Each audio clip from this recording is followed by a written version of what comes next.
4 घंटे, सिर्फ 4 घंटे लगे इंडियन आर्मी को एक सर्जिकल स्ट्राइक लेने की। ऐसा सर्जिकल स्ट्राइक जो इतिहास याद रखेगा, ऐसा सर्जिकल स्ट्राइक जो हर एक कंट्री याद रखेगा before attacking in India. Yes, आज मैं द स्टोरी ऑफ उरी के बारे में बात करने वाली हूँ। आज वो 4 घंटे, ऐसे क्या क्या 4 घंटे में किया था जिससे ये मोस्ट सक्सेसफुल एक सर्जिकल स्ट्राइक हुआ। आज से ठीक 4 साल पहले उरी, जो कश्मीर का एक टाउन है, वहाँ पे हमारे देश के 18 जवान मारे गए थे। बस आप 18 सिर्फ नाम है, बट एक जवान का मरना देश के लिए बहुत बड़ी बात है।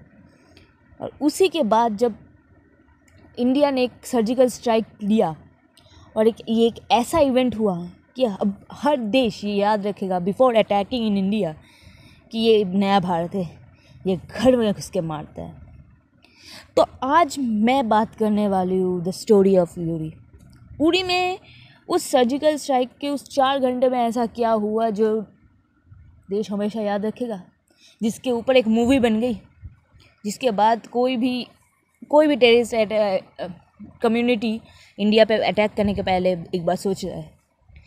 तो ये बात मैं ना कोई मूवी देख के बोल रही हूँ, ना कोई अपना खुद से बना के बोल रही हूँ, ये बात मैं रिपोर्ट से देख के बोल रही हूँ। तो ये जो अटैक हुआ था वो हुआ था यूडी में। स्टोरी का थोड़ा बैकग्राउंड दे देते हैं कहाँ से हुआ था।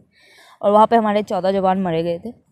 फिर इंडिया ने उसके ठीक 10 दिन बाद, उस अटैक के ठीक 10 दिन बाद एक सर्जिकल स्ट्राइक किया, जहाँ पे टेररिस्ट के 38 मेंबर्स मारे गए। कुछ कैजुअलिटीज़ भी थी, लेकिन वो कैजुअलिटीज़ उनको ही प्रोटेक्ट करने में थे, वो मारे गए। 10 दिन, सिर्फ 10 दिन लगे हमें एक सर्जिकल स्ट्राइक अटैक करने के लिए। तो according to the report, Indian DGMO जो थे वहाँ पे, लेफ्टिनेंट जनरल रणबीर सिंह ने अनाउंस कर दिया था पाकिस्तान को कि एक स्ट्राइक होने वाला है। और इंडिया का कोई मोटिव नहीं था इसको कंटिन्यू करने का, लेकिन वो रेडी थे अगर कोई रिएक्शन आए उस टाइम। तो कोई रिएक्ट नहीं था, पीस था, पाकिस्तान ने कुछ ऐसा कुछ किया नहीं था। तो क्या हुआ उस 4 घंटे में, चलिए यही जानते हैं। तो ऑपरेशन जो था वो करीब रात के 12:30 बजे ऑन वेडनेसडे शुरू हुआ था। According to the reports, para troops from special force भी इन्वॉल्व थे। सेकेंड, जो कमांडर्स थे वो एयर ड्रॉप्ड हुए थे LOC में, और वो फिर वहाँ से पाकिस्तान से चारों ओर घिर गए। According to the sources, Indian commanders enter 3 kilometre across the line of control to conduct surgical strike. The strikes were carried out in Brimbam, Spot Spring, Kale and Lipa sectors of Pakistan side LOC। ये जो sites है यहाँ पे carry out हुए थे। जो location था वो 500 किलोमीटर था और 2 किलोमीटर अक्रॉस था LOC की।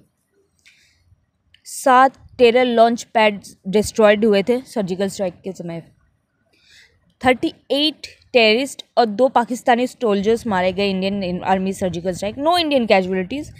Those who killed include terrorists, their guides and elders. Helicopters were used. Mission according to the report ended at 4:30। 12:30 बजे ये स्टार्ट हुआ और 4:30 बजे ख़त्म हुआ। अब आप पूछ सकते हैं कि भारत क्यों गया, मतलब ये सर्जिकल स्ट्राइक क्यों किया। देखिए, ये सर्जिकल स्ट्राइक जो था वो एक इमोशन था, सही बात बताता है, क्योंकि लगातार आप देखते जाओ तो अटैक होते ही जा रहा था। और फिर DMGO भी इन्फॉर्म था, और जो गैदरिंग थी ना टेररिस्ट की, वो बहुत ज़्यादा हो गई थी LOC में, और ऑब्जेक्टिव था क्रॉस करना और targeting locations Jammu and Kashmir well as other metros. In such scenario surgical strike was considered best option. ये एक बेस्ट ऑप्शन था, कि एक थ्रेट था कि आप LOC के सामने आइए या कश्मीर और पाकिस्तान, कश्मीर के अंदर आइए, आपके साथ ऐसा हो सकता है। और सर्जिकल स्ट्राइक मतलब नहीं है वॉर, ये एक वार्निंग थी। ये सिर्फ एक वार्निंग थी कि आप हमारे ऐसे नहीं कर सकते, आप ऐसे मत कीजिए। एक थ्रेट था कि ऐसे फ्यूचर में भी और हो सकता है। 4 साल बीत गए पर वो दर्द अभी भी वही है। मैं खुद आर्मी स्कूल से पढ़ी हूँ, मुझे पता है वो दर्द क्या है। जब आपके दोस्त के पिता या भाई के या बड़ा भाई आर्मी में जा रहा है तो दर्द सबको होता था। अब भी हो रहा है, आगे भी होगा, पर जवान है वो, जवान अपनी जान दे सकता है भारत के लिए, हमारे लिए। जय हिंद, जय भारत, यही बोल के मैं आज ख़त्म करूँगी ये वाला टॉपिक। आपको शायद से समझ आया हो कि वो 4 घंटे कैसी हुई थी, क्या क्या हुआ था 4 घंटे में। जितना रिपोर्ट में डिक्लेयर हुआ था मैंने उतना ही बोला, मैंने कोई मूवी से देख के कोई पॉइंट्स नहीं रखे यहाँ पे। जितना भी प्रेस कॉन्फ्रेंस में आर्मी ने बताया था, प्रेस कॉन्फ्रेंस में इंडियन आर्मी ने अपना पॉइंट रखा था, रिपोर्ट रखा था, उसी पेज से मैंने यहाँ पे बोला। आई होप आपको समझ आए, आई होप आपको थोड़ा और नॉलेज हो, जो आपने मूवी या फिर नॉर्मल देखा हो उससे थोड़ा ज़्यादा नॉलेज मिले आपको इस टॉपिक में। एंड ये उड़ी इंसिडेंट के बारे में जानते सब है, बस मैंने थोड़ी डिटेल्स में एक वीडियो बना दी। वीडियो अच्छा लगे तो ज़रूर लाइक कीजिएगा, शेयर कीजिएगा अपने दोस्तों के साथ, और मेरे चैनल को सब्सक्राइब कीजिएगा ताकि मैं ऐसे न्यू टॉपिक लेके आती रहूँ। And thank you, and for more GK related videos watch the GK club.